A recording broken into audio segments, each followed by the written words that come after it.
Lihatlah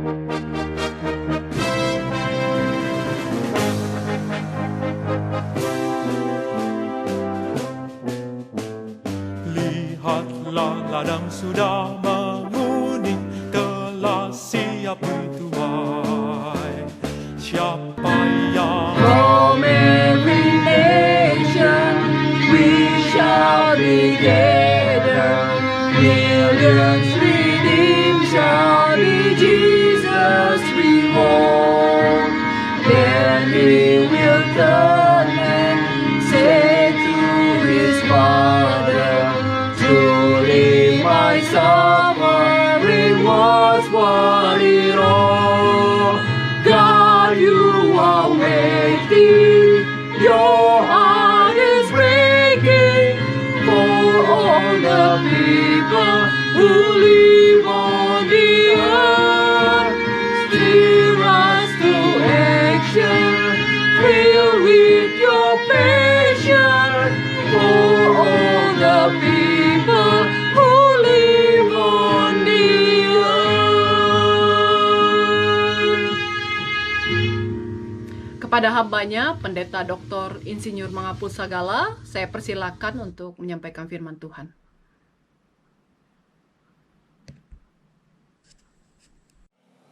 Baik, selamat pagi kembali kepada Bapak Ibu, saudara-saudara di GI Vancouver.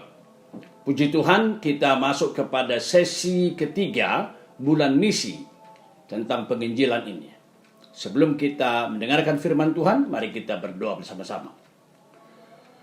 Kami bersyukur kepadamu ya Bapa, kami boleh mendengarkan sabdamu kembali. Pengajaran tentang pentingnya kami memberitakan kabar baik di bulan misi gerejamu di tempat ini. Kami mohon ya Bapa, sebelum kami membuka firman-Mu, bukalah pikiran, bukalah hati kami, sehingga kami boleh menikmati firman-Mu.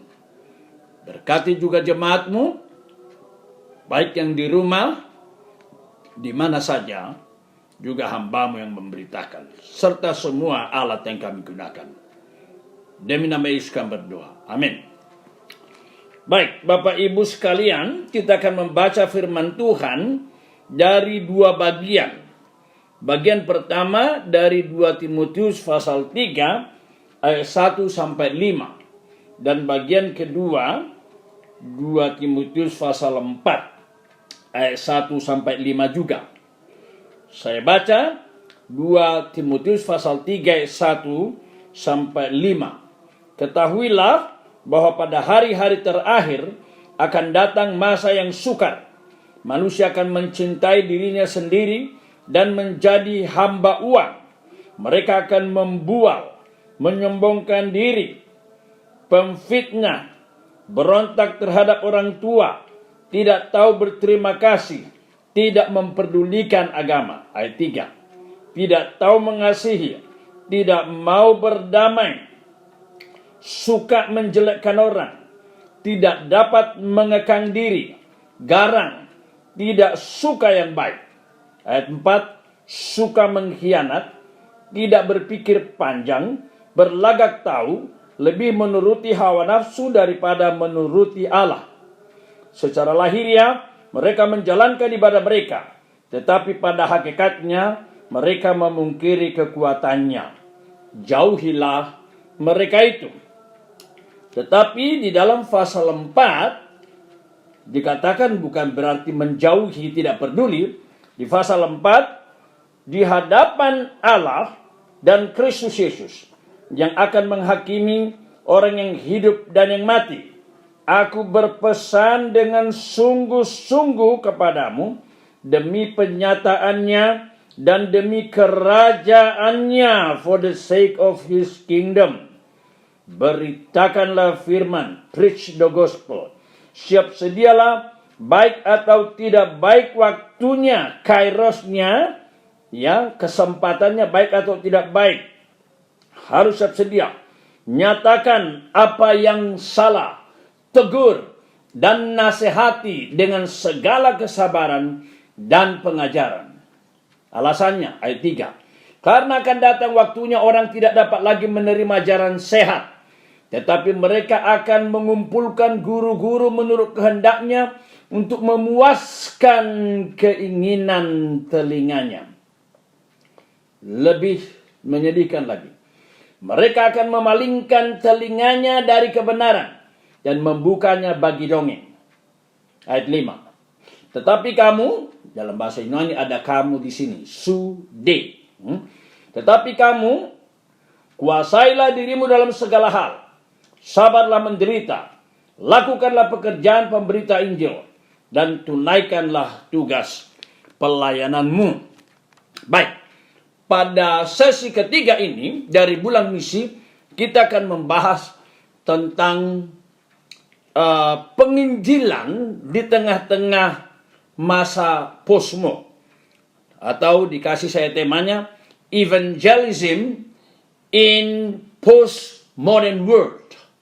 Ya, evangelism in the postmodern world. Ini perlu kita mulai dengan sedikit membahas tentang apa dan bagaimana itu posmo. Tentu ini satu tema yang besar. Saya sendiri berkali-kali membahas tentang tema ini 2 sesi, 2 kali 1,5 jam. Tetapi karena ini dalam konteks evangelism, penginjilan, tapi dikaitkan dengan posmo, mau tidak mau kita harus menyinggung, tapi bukan membahas tentang posmo. Oke? Apa dan bagaimana postmodernisme? Atau saya singkat, apa dan bagaimana itu posmo? Ada 3 catatan penting saya berikan.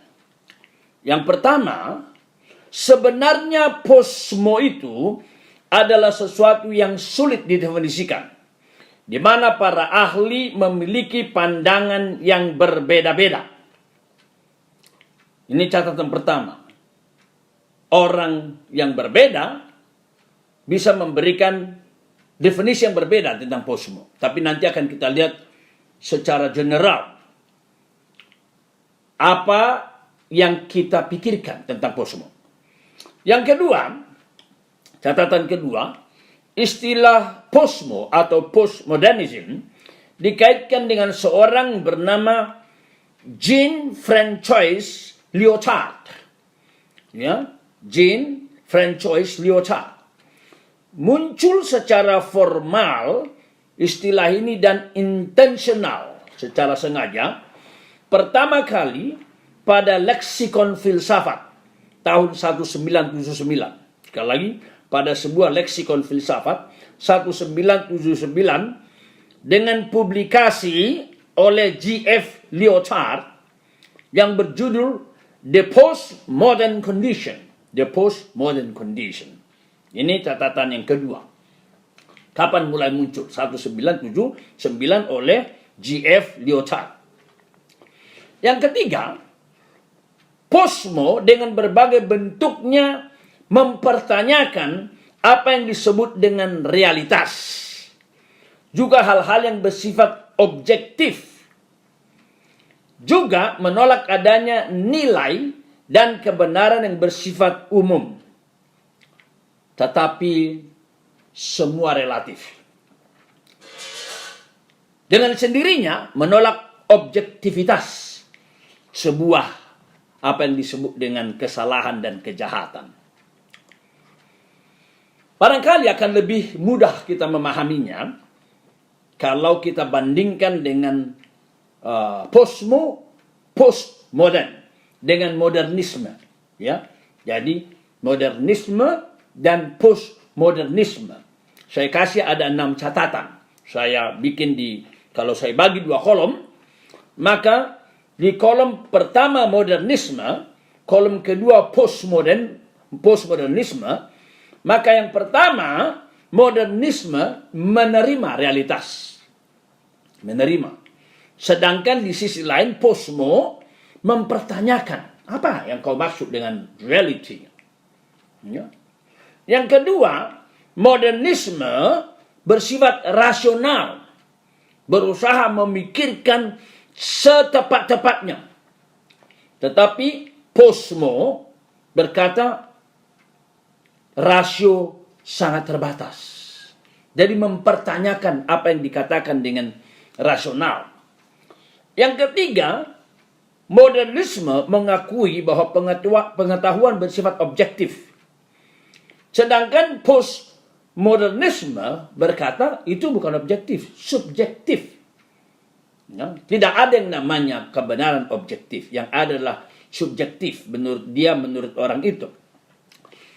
Berkait dengan itu, maka yang keempat, modernisme nilai bersifat objektif, tapi Posmo berkata subjektif, nilai, value. Yang kelima, kejahatan adalah kejahatan, karena itu tinggalkan. Itu pesan modernisme. Tetapi Posmo berkata, apa yang kau maksud dengan kejahatan? What do you mean by evil? Ingat tadi, menolak kebenaran yang bersifat objektif. Yang terakhir, yang keenam, untuk modernisme ditemukan kebenaran yang bersifat universal, universal value, umum. Sedangkan bagi Posmo, kebenaran itu bersifat, nilai itu bersifat individual. Jadi sekali lagi, menerima realitas, mempertanyakan. Bersifat rasional, rasio sangat terbatas. Pengetahuan objektif, Posmo bersifat subjektif. Nilai bersifat objektif, ini bersifat Posmo subjektif. Yang kelima, kejahatan adalah kejahatan, tinggalkan. Posmo berkata, what is evil? Apa itu kejahatan? Dan keenam, universal value. Value bersifat universal. Dan untuk Posmo, value bersifat individual. Jika demikian, apa dampaknya? Nah, ini dia maksudnya. Apa dampaknya? Adakah dampaknya? Ini menjadi hal yang sangat penting. Ada satu ungkapan yang terkenal, yaitu what you believe determines how you live. Ya? What you believe determines how you live. Apa yang kau percaya, yang kau anut, pandanganmu, akan mengarahkan, menentukan bagaimana kamu hidup. Itulah yang terjadi di dalam kenyataan dengan munculnya gerakan postmodernisme. Memberi pengaruh yang besar bukan saja di dalam filosofi hidup, tapi juga di dalam keagamaan. Jadi ada pengaruh dalam keagamaan.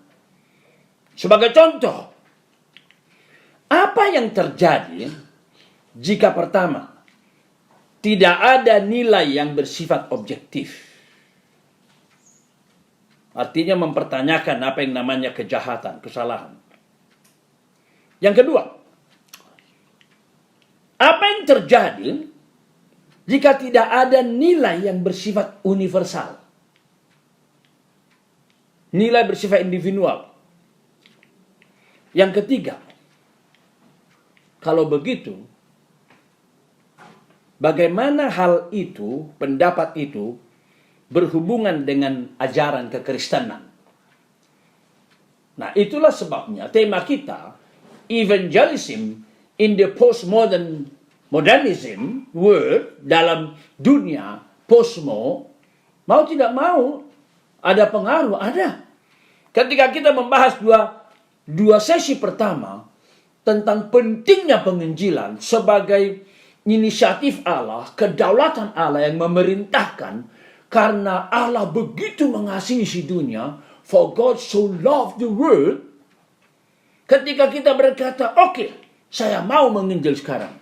Tetapi kita diingatkan, zaman kita tidak mudah menerima yang namanya Injil. Dan kalau kita sudah membahas pada minggu yang lalu, sebenarnya ada beberapa hal yang memotong sayap usaha pemberitaan Injil itu. Termasuk saya bahas pada waktu yang lalu adalah teologi yang menolak, yang seolah-olah memberitakan Injil itu adalah kristenisasi, yang menggantikan Injil dengan perbuatan baik, bakti sosial, aksi sosial. social welfare. Dan saya berkata, tentu kasih harus ada buahnya. Tetapi aksi sosial, perbuatan baik tidak sama dengan kabar baik. Sekali lagi, perbuatan baik tidak sama dengan kabar baik. Itu harus berjalan bersama-sama. Bandingkan seruan reformasi. Sola Scriptura, hanya Alkitab. Alkitab sebagai ukuran. Atau misalnya, semua kita gereja-gereja Injili menerima apa yang disebut dengan Yesus satu-satunya jalan. Dan ada kepastian keselamatan. Nah, kalau itu semua dipertanyakan, maka usaha kita menginjili menjadi mental. Tidak ada hasil. Nah, jadi semangat kita untuk memberitakan Injil ternyata ditolak. Nilai-nilai itu ditolak. Tidak ada kebenaran yang bersifat objektif. Semua sebenarnya relatif. Apa itu surga? Apa itu kejahatan? Apa itu kesalahan? Nah, kita bersyukur bahwa firman Tuhan sudah mengingatkan kita 2000 tahun lebih yang lalu tentang kenyataan ini. Itulah yang kita baca tadi dalam 2 Timotius pasal 3 ayat 1 sampai dengan ayat 5. Kepada Timotius, anak rohani daripada Rasul Paulus, di ayat 1 tadi kita baca, dikatakan, ketahuilah hal-hal ini. Nah, dalam bahasa Yunani ada hal-hal ini. Know these things. Dengan perkataan lain, Bapak Ibu sekalian, sebelum Timotius memberitakan kabar baik, dia harus mengenal zamannya, di abad pertama bagaimana kondisinya. Tetapi apa yang kita lihat sekarang, justru apa yang dikatakan Rasul Paulus ini sangat relevan dengan masa kini kita. Karena yang dibahas di sini adalah pada hari-hari terakhir. Pada masa kita. Ada orang bertanya, what is the main problem of the world? What is the main problem of the world? Dijawab dengan, the main problem of the world is the problem of man. The main problem of the world is the problem of man. The main, ini permainan kata sebenarnya ya. What is the main problem of the world? Problem utama dunia ini. Dan dijawab dengan problem utama, main problem of the world is the problem of man. Itulah yang kita baca dari bacaan kita. Karena apa dikatakan tadi, hari-hari terakhir akan datang masa yang sukar. Nah, apa yang dimaksud dengan sukar di sini? Perlu kita bahas. Sukar di sini bukan sekedar misalnya kita men-starter mobil, tidak bisa sukar. Atau kita mencoba membuka pintu, agak susah, sukar, nggak bisa. Atau kita melewati sebuah perjalanan sukar, bukan. Kata Yunani kalepos, sekali lagi kalepos, mengandung satu arti yaitu mengerikan, menakutkan. Hari-hari terakhir, yaitu hari antara Tuhan Yesus sudah naik ke surga dan Tuhan Yesus akan datang kembali, itu bisa dikatakan sebagai hari-hari terakhir. Artinya apa? Setelah Yesus naik ke surga, kapan saja Tuhan Yesus bisa datang, bukan? Sehingga kita bisa mengatakan itu adalah hari-hari terakhir. Tentu, ibarat bab terakhir sebuah buku, itu makin dekat, makin dekat, makin dekat. Tapi berapa dekat kita tidak tahu. Kita tidak mau berspekulasi tentang itu. Masa yang mengerikan, masa yang menakutkan. Bayangkan misalnya, kalau kita baca dalam Injil, ketika orang dirasuk setan, semua orang ketakutan. Karena orang dirasuk setan itu sangat membahayakan. Atau misalnya, ketika kita sedang duduk atau sedang menikmati indahnya danau atau laut, tiba-tiba datang tsunami dan kita menyaksikan bagaimana badai topan itu besar sekali dan sebelum detik-detik sebelum menghanyutkan kita, kita merasa sangat mengerikan, Saya terbayang film waktu saya melihat itu rekaman tentang orang-orang yang berada di tepi pantai sebelum tsunami pada waktu yang lalu. Mereka teriak, mereka histeris. Menit-menit itu ditunjukkan. Kira-kira begitulah kata yang kalepos. Dan apanya yang kalepos? Kembali, bukan apa-apa. Yang kalepos itu yang mengerikan, menakutkan itu manusianya. Kita melihat di sini ada 19 ciri-ciri manusia yang begitu negatif. Kalau kita bagi semuanya bisa dibagi 3, yaitu relasi vertikalnya rusak. Misalnya kita lihat sekarang kelompok yang makin menolak Allah makin banyak, kelompok ateis. Relasi vertikal. Tadi dikatakan tidak mempedulikan agama. Yang kedua, relasi dengan diri sendiri juga rusak. Itulah sebabnya kita lihat orang minder, frustrasi, bahkan membenci diri sampai ke tingkat bunuh diri. Lalu yang ketiga, relasi horizontalnya juga rusak. Adanya permusuhan, curiga, benci. Bahkan dikatakan tadi, relasi antara orang tua dan anak tidak beres. Tidak tahu berterima kasih. Demikian tadi kita baca. Berarti ini mau mengatakan apa? Anak yang tidak bisa berterima kasih kepada orang tuanya. Yaitu yang kita baca tadi dengan jelas. Di dalam ayat 2, saya baca buat kita. Manusia mencintai dirinya sendiri. Menjadi hamba uang. Mereka membual. Mereka menyombongkan diri. Mereka menjadi pemfitnah. Mereka berontak terhadap orang tua. Nah, apa yang berontak terhadap orang tua? Langsung muncul kata tidak tahu berterima kasih. Nah, ini berarti yang dikatakan di sini unsur berontak dengan orang tua dikaitkan dengan tidak tahu berterima kasih. Relasi horizontalnya tidak beres. Lalu tidak memperdulikan agama. Relasi vertikalnya tidak beres. Tidak tahu mengasihi. Tidak mau berdamai. Udah nggak ada damai.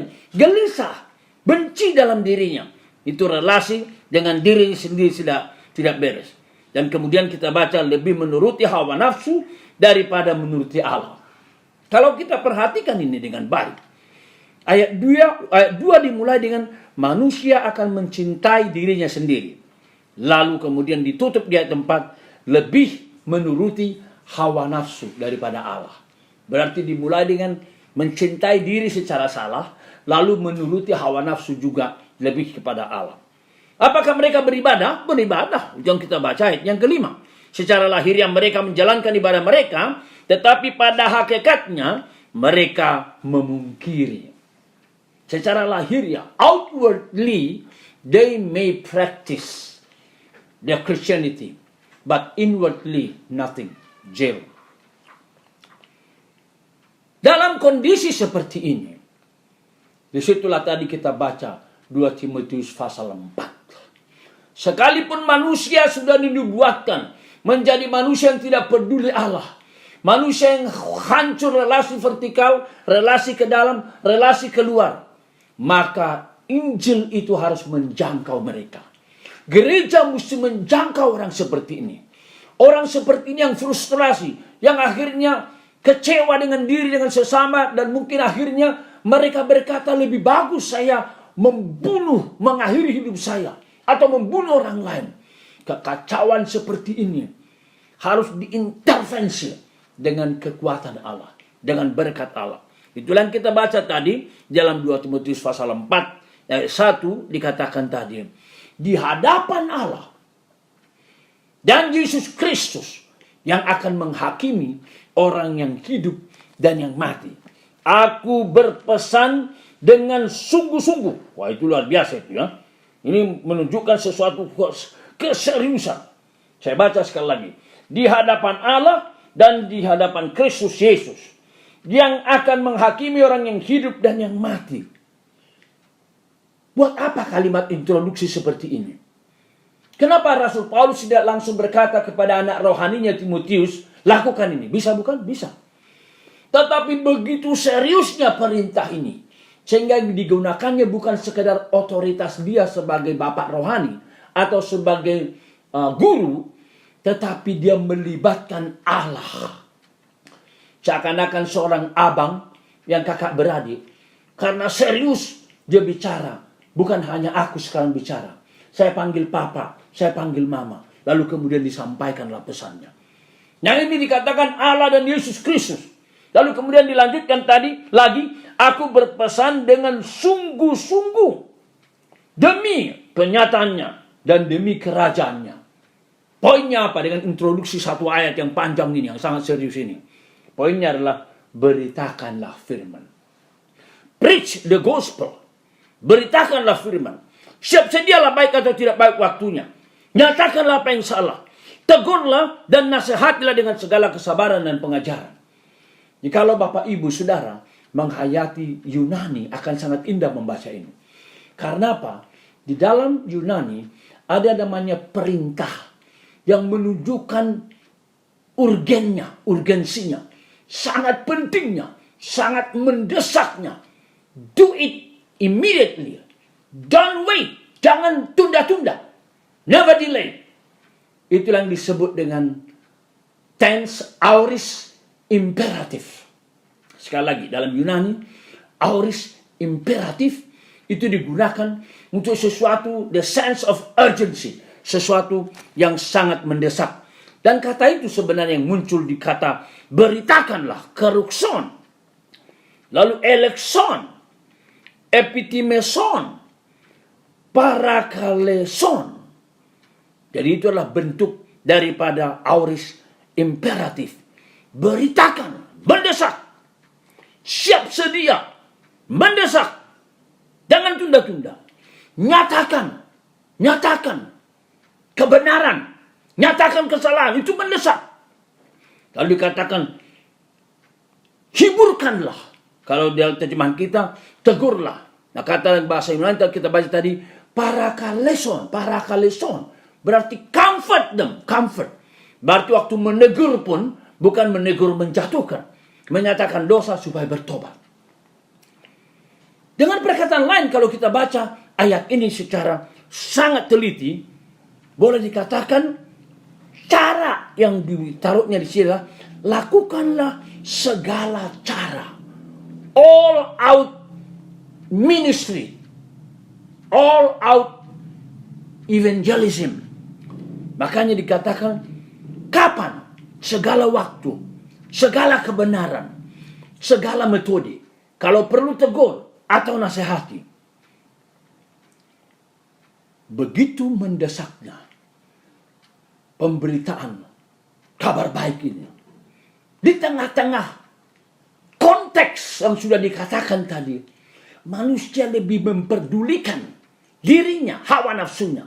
Tidak peduli agama. Tidak peduli kebenaran. Bahkan juga tidak tahu berterima kasih. Juga tidak ingin berdamai. Memalingkan telinganya dari kebenaran kepada dongeng-dongeng. Mencari guru-guru palsu yang menyenangkan kupingnya. Dalam kondisi demikian, tetap Timotius, saudara dan saya, sebagai Timotius masa kini, tetap dituntut atau diperintahkan firman Tuhan secara urgency, secara mendesak untuk memberitakan kabar baik itu. Kalau kita perhatikan firman Tuhan ini, maka mungkin kita bertanya, bagaimana caranya? How can I carry it out? Bagaimana? Ya, ini memang pertanyaan yang sangat serius. Bagaimana saya melakukan itu? Kalau kita perhatikan di masa Tuhan Yesus, Tuhan melakukan dengan penginjilan massal, KKR massal, di hadapan 5.000 laki-laki. Misalnya Yohanes pasal 6 ayat 10. Kalau 5.000 laki-laki dewasa, bisa jadi digabung perempuan, remaja, sekolah minggu, bisa jadi 12.000 sampai 20.000. Itu penginjilan massal. Tapi juga bisa penginjilan melalui kelompok. Nah, dalam buku saya yang saya singgung minggu lalu, Pekabaran Injil, secara pribadi buklet saya singgung di sini mengenai pipa pekabaran Injil melalui PA. Yang mungkin mudah ditemukan di Vancouver ini, small group evangelism. Ini juga buku yang sangat bagus, small group evangelism. Mungkin sebelum kuliah atau sesudah kuliah atau sesudah kantor, kapan saja bisa dilakukan ketika kita betul-betul mau menggunakan kesempatan itu. Dan ada juga pekabaran Injil secara pribadi, personal evangelism. Dan nanti akan kita bahas ini secara khusus. Ada juga satu buku, saya kira Bapak Ibu Saudara bisa menemukan di sini. Buku dari seorang penginjil besar di Inggris bernama Stephen Olford. Nah, Stephen Olford ini orang yang sangat dikagumi, highly respect oleh pendeta Dr. Billy Graham almarhum. Ketika saya di Amsterdam tahun 86, itu nama ini diperkenalkan. Dan dialah salah satu penceramah pleno di tahun 1986. Dia menulis satu buku, The Secret of Soul Winning. The Secret of Soul Winning. Rahasia memenangkan jiwa bagi Kristus. Nah, dia memperkenalkan beberapa metode pendekatan. Nah, kalau tadi dari segi jumlah, bagaimana kita memberitakan penginjilan, evangelism, dari segi jumlah, ada yang namanya KKR massal, tapi mungkin itu lebih sulit kita lakukan. Karena apa? Itu memerlukan usaha, dana, dan persiapan yang sangat besar. Lebih praktis lagi adalah PA kelompok, ya, small group evangelism, buku yang tadi saya singgung. Lalu lebih praktis lagi adalah personal evangelism. Jadi perkabaran Injil secara personal, PI pribadi. Nah, dari segi pendekatan, ada yang diperkenalkan di sini, ada 6 pendekatan diberikan oleh Stephen Olford. Pertama, apa yang disebut dengan the shock approach. Shock, tiba-tiba. Saya akan membaca dari booklet saya halaman 44. Metode ini digunakan bila kita tidak memiliki cukup banyak waktu untuk melakukan dialog secara bertahap dan berencana. Karena itu, pekabaran Injil dilakukan secara tiba-tiba. Sebagai contoh adalah kisah penginjil Moody yang melakukan pekabaran Injil pada suatu malam. Diceritakan bahwa hari itu Moody tidak menerima undangan pelayanan sama sekali. Karena itu dia tidak melakukan pelayanan khotbah. Dia juga tidak melakukan pelayanan pribadi. Dengan beban penginjilan yang begitu besar, Moody merasa bersalah karena tidak memberitakan kabar baik kepada siapapun hari itu. Itulah sebabnya dia keluar dari kamar tidurnya dan menemui siapapun yang dapat ditemuinya. Ketepatan, dia menemui seorang polisi lalu lintas yang sedang siap untuk pulang ke rumahnya. Segera Moody bertanya kepada polisi tersebut, "Do you know Jesus? Jesus is your personal savior." Setelah memberikan pertanyaan itu, Moody kembali ke rumah dan tidur. Puji Tuhan, ternyata metode itu membawa hasil. Karena kemudian polisi tersebut bersaksi pada sebuah kebaktian yang ketepatan dilayani oleh Moody. Bahwa dia sungguh-sungguh terdorong untuk percaya dan menerima Yesus secara pribadi melalui kesaksian seseorang yang datang kepadanya di malam hari. Nah, itu yang disebut dengan the shock approach. Yang kedua adalah the gentle approach. Apa yang dimaksud dengan the gentle approach? Saya akan baca sekali lagi buat kita. Metode ini sangat relevan dilakukan terhadap orang-orang yang dekat. Seperti saudara kita, teman di kantor, atau teman di kampus, atau mungkin tetangga. Dalam hal ini kita mendemonstrasikan buah-buah roh dalam kehidupan kita. Seperti kasih dan kebaikan. Yang melaluinya Allah dapat berbicara kepadanya. Hal inilah yang ditegaskan Rasul Petrus ketika dia menulis, "Milikilah cara hidup yang baik di tengah-tengah bangsa-bangsa bukan Yahudi. Supaya apabila mereka memfitnah kamu sebagai orang durjana, mereka dapat melihatnya dari perbuatan-perbuatan yang baik dan memuliakan Allah pada hari Ia melawat mereka." Inilah the gentle approach, dengan kesaksian hidup. Dan ini tidak harus seketika. Itu bisa dalam beberapa sesi sampai akhirnya dia dari tidak tertarik kepada kabar baik, makin tertarik, hati terbuka dan mendengar. Lalu yang ketiga, apa yang disebut dengan the conversational approach. Ini pendekatan melalui percakapan. Metode ini memerlukan kemampuan yang berkomunikasi yang baik. Nah, namanya ngobrol-ngobrol. Jadi bisa kita berangkat dari satu tema ke berbagai tema, dan dari tema itu kita membawa kepada berita Injil. Misalnya dalam kondisi COVID sekarang ini, Semua orang ketakutan. Tiba-tiba saja orang yang tadinya sehat kena COVID, lalu 2 minggu kemudian kita dengar sudah meninggal dunia.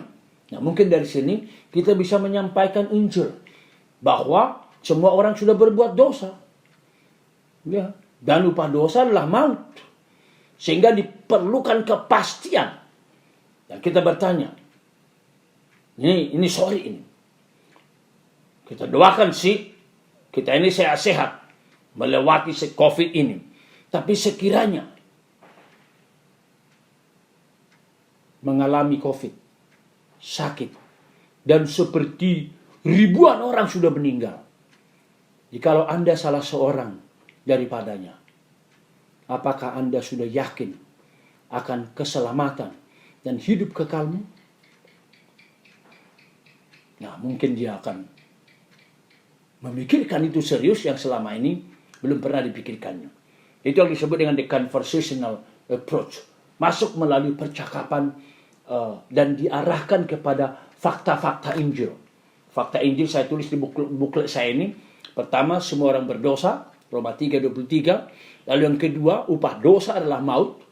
Pada umumnya Kristen nominal sudah tahu itu ya. Lalu yang ketiga, upah dosa adalah maut. Tapi yang ketiga, Kristus sudah mati di kayu salib, menggantikan kita. Ya, dia tertikam karena pemberontakan kita. Yesus diremukan karena kejahatan kita. Jadi Kristus sudah bayar utang kita lunas. Yang keempat, pentingnya menerima Tuhan Yesus. Kalau kita menerima Tuhan Yesus sebagaimana Tuhan perintahkan, maka kita mengalaminya. Yohanes pasal 1 ayat 12, setiap orang menerimanya diberinya kuasa menjadi anak Tuhan.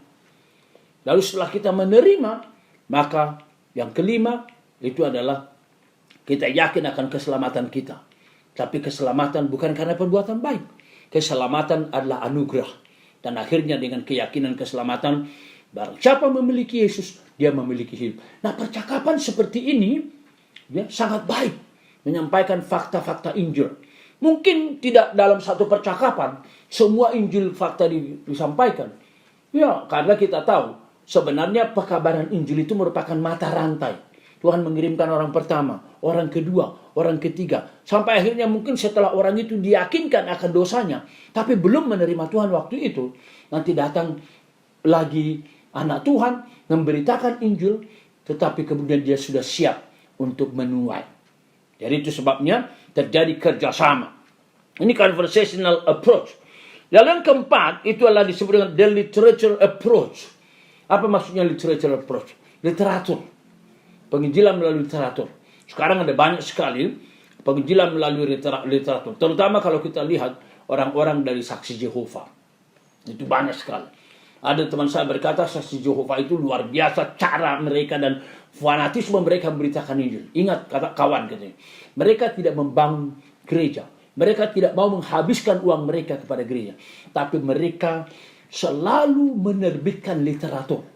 Dan literatur inilah dengan sangat banyak, kalau istilahnya sangat boros, mereka bagi kemana-mana. Mereka taruh di stasiun-stasiun, mereka taruh di bandara, airport, mereka taruh di hotel-hotel atau di mana saja yang bisa, sehingga orang membacanya dan melalui itu mereka dipengaruhi akan sekte mereka Saksi Jehova itu, diyakinkan melakukan itu. Itu yang disebut dengan the literature approach. Kita bersyukur cukup banyak traktat diterbitkan yang bertujuan untuk pekabaran Injil. Sebagai contoh misalnya, Jalan Menuju Damai dengan Allah dalam terjemahan bahasa Inggris, Peace with God. Lalu ada lagi terjemahan juga dari bahasa Inggris ini dari Bill Bright, 4 Hukum Rohani. Ada banyak sekali tuh. Dengan metode ini kita harus selalu membawa traktat tersebut yang siap untuk dibagi-bagikan kepada orang yang akan dilayani. Tapi bisa juga kalau kita tidak punya traktat misalnya, saya mendengarkan banyak kesaksian, orang tulis ayat-ayat, lalu digulung, lalu dibagikan. Atau ditaruh, didoakan, ditaruh di satu tempat. Saya ingat satu kesaksian, ada orang tua, dia sangat semangat penginjilannya sangat kuat sekali, tapi dia tidak bisa banyak bergerak dari kamarnya. Ketepatan apartemennya itu di Inggris sana, dekat dengan jalan umum. Maka ketika dia tergerak itu, yang dilakukannya adalah apa? Dia catat itu ayat-ayat firman Tuhan. Misalnya, for God so loved the world that he gave his only begotten son. Yohanes 3:16 itu. Disalin dengan bagus, lalu kemudian setelah didoakan dijatuhkannya dari jendela apartemennya. Suatu ketika dalam sebuah kesaksian dikatakan ada orang yang sedang frustrasi hidupnya, yang stres, ya, dia merasa tidak punya arti lagi dalam hidup ini. Ketika dia sambil jalan seperti melihat ada gulungan kertas menarik perhatiannya, ditendangkannya itu, lalu kemudian dia melihat, dia baca. Waktu dia baca, dia sangat terkesan dengan ayat itu. For God so loved the world. Allah mengasihi diriku. Mengapa aku seperti ini mau mengakhirinya? Akhirnya melalui ayat ini, Tuhan memanggil dia masuk kepada keselamatan. Itu salah satu. Lalu yang kelima dikatakan oleh Stephen Olford adalah the after meeting approach. Apa maksudnya the after meeting approach ini? Kita dapat meminta pimpinan Tuhan kepada siapa kita melakukan pekabaran Injil. Misalnya, setelah kebaktian atau pertemuan-pertemuan di sebuah seminar atau rapat-rapat. Kita dapat memperhatikan orang-orang tertentu yang memerlukan pelayanan lanjutan. Hal ini bisa kita lihat di contoh Filipus ketika dia melakukan pekabaran Injil kepada sida-sida Ethiopia pada Kisah Rasul pasal 8 ayat 26 sampai 40. Jadi kita tahu peristiwa itu, sida-sida itu baru pulang dari ibadah Yerusalem. Nah, hal itu terjadi setelah sida-sida baru saja mengikuti ibadah Yerusalem. Sida-sida tersebut sedang dalam perjalanan pulang dengan kereta sambil membaca kitab-kitab Nabi Yesaya. Pada saat itulah Filipus melakukan pelayanan penginjilan kepadanya. Semua kita tahu ya. Detailnya bisa dilihat di Kisah Rasul pasal 8, 26, 40. Nah, jadi kalau kita selesai rapat pertemuan, mungkin sesudah itu kita bisa ngopi atau happy hour. Disitulah kita memberitakan kabar baik itu kepada teman kita, teman sekolah, kampus, teman sepekerjaan, atau siapa saja yang betul-betul kita sudah doakan dan rindukan. Dan yang terakhir, Stephen Olford memberikan pendekatan yang disebut dengan the plan interview approach. Plan interview. Jadi interview. Jadi merupakan sebuah serangkaian percakapan yang dipersiapkan. Apa yang dimaksud dengan ini? Ya, setelah dia berdoa, dia bergumul dengan orang yang sudah didekati untuk diberitakan Injil, siapkanlah beberapa pertanyaan atau cerita atau kesaksian yang dapat membawa orang tersebut kepada Kristus. Metode ini sangat baik dilakukan bila didampingi oleh seorang teman yang juga mampu melakukan PI. Dengan demikian, pekabaran Injil dapat dilakukan secara bersama-sama, saling mendukung dan saling mendoakan. Jadi sekali lagi, kalau kita bicara soal pendekatan, ada banyak cara. Yang penting, sekali lagi, kita sadar pekabaran Injil sangat penting, sangat mendesak. Sebagaimana dikatakan tadi dalam 2 Timotius pasal 4, beritakanlah firman, siap sedialah, nyatakanlah, ya, lakukanlah pekerjaan si pemberita Injil, tunaikan tugas pelayanan. Itu yang kita baca dari perintah-perintah yang diberikan dalam 2 Timotius pasal 4. Jika demikian, kita tidak ada alasan untuk tidak melakukannya. Kita mau doakan yang mana, kita mau pilih yang mana. The short approach, the gentle approach, the conversational approach, literature approach, after meeting, atau plan interview approach. Terserah bagaimana Tuhan memimpin saudara sekalian. Baik, jadi Bapak Ibu, setelah kita melihat berbagai pendekatan itu, sebenarnya setiap saudara bisa menggumulkan mau terlibat dalam pendekatan apa. Demikian juga kalau kita bicara dalam penginjilan, dalam memilih jumlah, apakah karunia Anda adalah seperti Tuhan Yesus berkhotbah massa? Bagus. Atau kelompok Small gathering evangelism? Bagus. Atau saudara merasa itu bukan karunia saya itu. Saya sulit berhadapan dengan kelompok, apalagi orang sekaligus banyak. Saya lebih berani satu-satu orang. Juga bagus. Bagaimana caranya? Kita akan bahas nanti di sesi terakhir. Dan kalau kita lihat tadi dari Stephen Olford, seorang yang sangat dikagumi oleh pendeta Billy Graham dalam bukunya The Secret of Soul Winning, ya, bagi saudara-saudara yang tertarik dengan buku itu, saya kira ada dijual di toko buku di Vancouver ini, bisa dicari. Stephen Olford, ya, The Secret of Soul Winning. Itu juga pendekatan seperti apa yang mau dilakukan. Wah, saya tidak punya kemampuan untuk mengadakan percakapan. Tidak memahami banyak tema. Oke? Pilih aja misalnya traktat. Bisa. Salah seorang teman saya berkata, padahal dia pejabat. Dia termasuk orang penting di ExxonMobil International. Dia berkata kepada saya, Pendeta Sagala, saya membiasakan diri membawa traktat kemanapun saya pergi. Saya doakan traktat itu, atau Peace with God, atau The Four Laws of Bill Bright, 4 hukum rohani, atau traktat lain. Kadang-kadang saya taruh di laci hotel, atau di kantongnya pesawat terbang, dan saya berdoa. Atau saya pergi ke restoran, di kafe, saya tinggalkan itu, dan saya berdoa. Itu banyak cara. Kalau begitu sebenarnya, sekali lagi seperti minggu lalu kita bahas, tidak ada alasan untuk tidak memberitakan Injil. Termasuk dalam tema yang kita bahas sekarang. Era posmo. In the postmodernism world. Yaitu dunia yang menolak. Dunia yang relatif. Dunia yang tidak peduli kepada kebenaran. Dunia yang menyadari kebenaran itu adalah individual. Mungkin baik untuk Anda, tapi tidak baik untuk saya. Saya jadi ingat suatu ketika saya mengadakan riset selama 6 bulan di Eropa. Ya, satu kali ada seorang teman saya memperingatkan kepada saya, Sagala, jangan biasakan bicara tentang agama. Karena apa? Di Inggris ini, dalam penelitian, percakapan itu biasanya berhenti, dirusak, dikacaukan. Katanya adalah apa? Begitu kita bicara soal agama. Satu kali saya bicara tentang satu percakapan dengan orang, lalu saya berkata, wah itu nggak benar, itu dosa itu. Kaget dia, mengatakan apa? Sin? What do you mean by sin?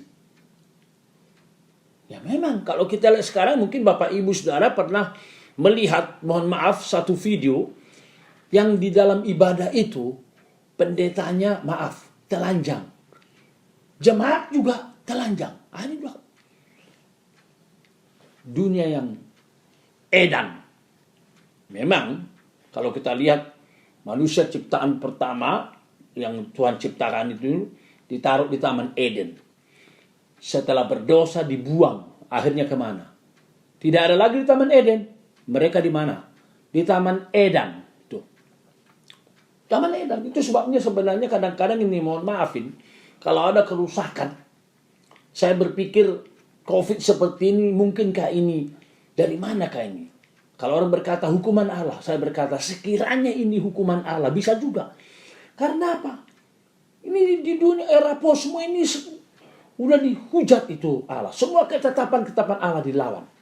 Meskipun demikian, itu tidak menjadi alasan bagi kita. Since you are not ready, then I just stop. Tidak perlu bicara. Silent. Shut up. Tidak. Alkitab berkata tadi dengan nada yang sangat serius. Di hadapan Allah dan Kristus Yesus yang menghakimi orang yang hidup dan yang mati. Di hadapan Allah. Berarti dia perhadapkan tugas ini dengan Allah yang the highest being. Dan Yesus Kristus yang dikatakan bertugas untuk menghakimi orang yang hidup dan yang mati. Dan aku berpesan, sungguh-sungguh, beritakanlah firman Tuhan. Proclaim. Dan saya sudah mengatakan tadi, dalam bahasa asli, perintah ini dalam bersifat aorist imperatif. Sangat mendesak. Begitu juga di dalam ayat 5 itu, ketika dikatakan, dunia ini tidak siap lagi mendengarkan Injil. Mereka memalingkan telinganya dari kebenaran, pergi kepada dongeng.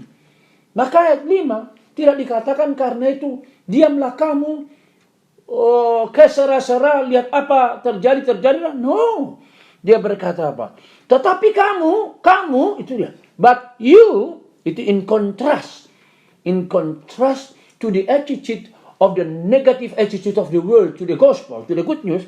Dia berkata, but you, tetapi kamu, kuasai dirimu dalam segala hal, sabar menderita, pasti ada kesulitan, sabar kamu, endure katanya, tahanlah, dan lakukan pekerjaan pemberitaan Injil itu. Dikatakan lakukan pekerjaan si penginjil. Artinya apa? Bisa aja kamu bukan penginjil, tetapi lakukan pekerjaan sang penginjil. Dan bukan hanya lakukan, tunaikan tugas pelayanan, tunaikan, selesaikan. Ayat 5 ini pun kalau kita perhatikan juga dalam bahasa Yunani, juga ada dalam aorist imperatif. Berarti menyatakan sense of urgency juga.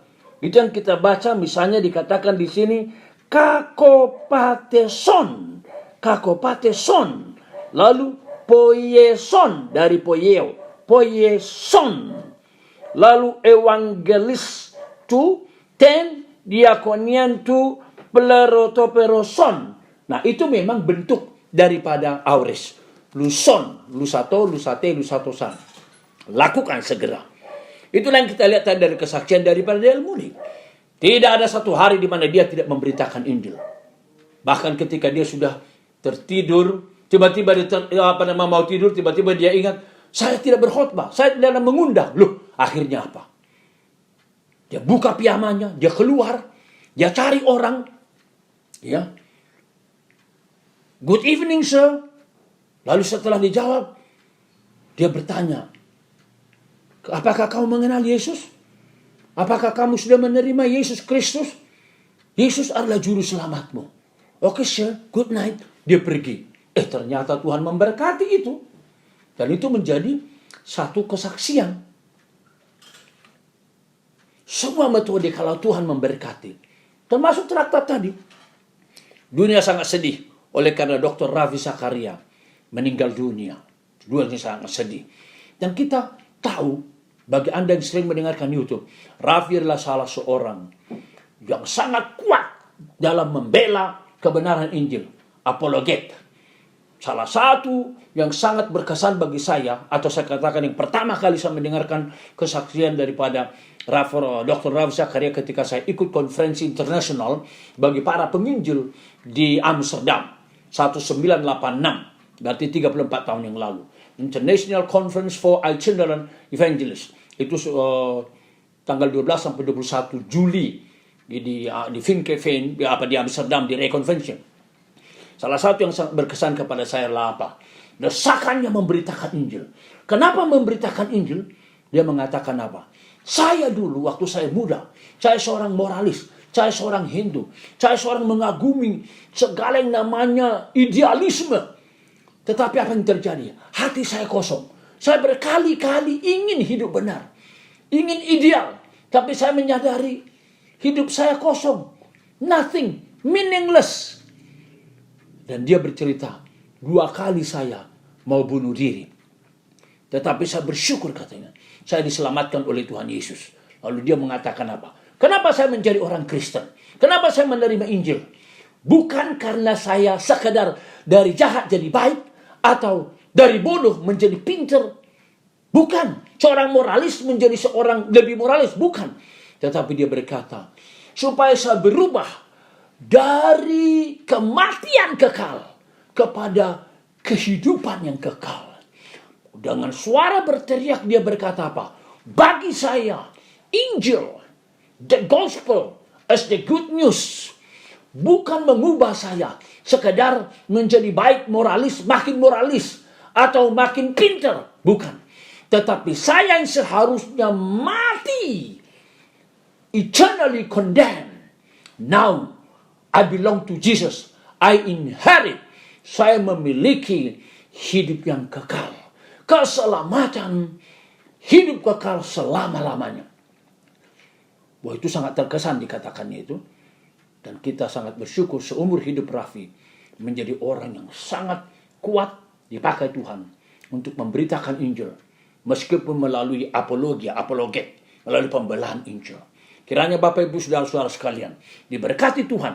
Apapun kondisinya, termasuk di era posmo atau termasuk di era pluralisme, saudara dan saya menjadi orang yang setia, sadar secara sadar-sadarnya. Allah lah yang berinisiatif memerintah kita untuk memberitakan Injil. Jangan lupa, God is in controlling. Allah menguasai semua era, termasuk era posmo. Di mana Injil diberitakan, di sana Allah akan memimpin dan memberkati.